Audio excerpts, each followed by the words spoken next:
They get word once again. Here's what's going to happen. Tomorrow at first light, the brigade would move on to Oosterbeek to join the rest of the division. But unless ammunition together with air and artillery support was forthcoming, the prospects were far from good. We were, it seemed, not opposed by a few third-line troops. Elements of 3 SS Panzer divisions had been identified in the battle. The Germans seemed to have moved quickly, or else something had gone wrong with the intelligence. It was not surprising that the day's fighting had been so very bitter. So they're pointing out that they weren't going against, third-rate troops. They were going out against SS Panzer divisions, the best of the German soldiers. In talking with Sergeant Major Bauer and Sergeant Nesbitt before I reached Tyler's platoon, I had done my best to be as cheerful as possible, but it was plain that the 2 NCOs realized that I was making the best of things. With Luke Tyler, it was different.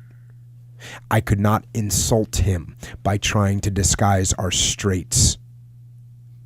I just told him the facts as I had received them from the colonel. Possibly it was a mistake.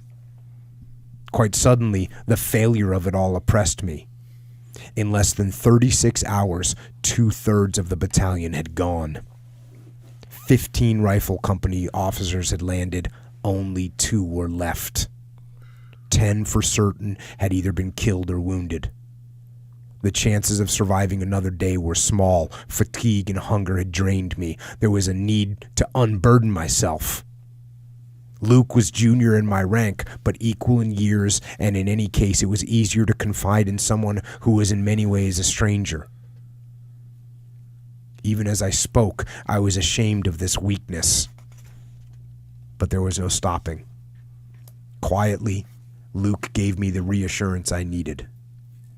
The iron needed to sustain oneself through such a day was easily expended, and I felt that I had purloined some of Luke's share.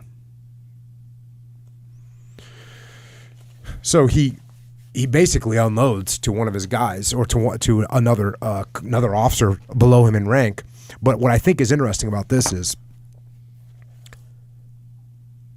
he needed someone to talk to. He was holding it all inside and wasn't saying anything and trying to look positive. And even he's looking at his guys as he's telling them, "Don't worry, gents, we're going to be okay." And his guys are looking at him like, "Hey, no, we don't believe you."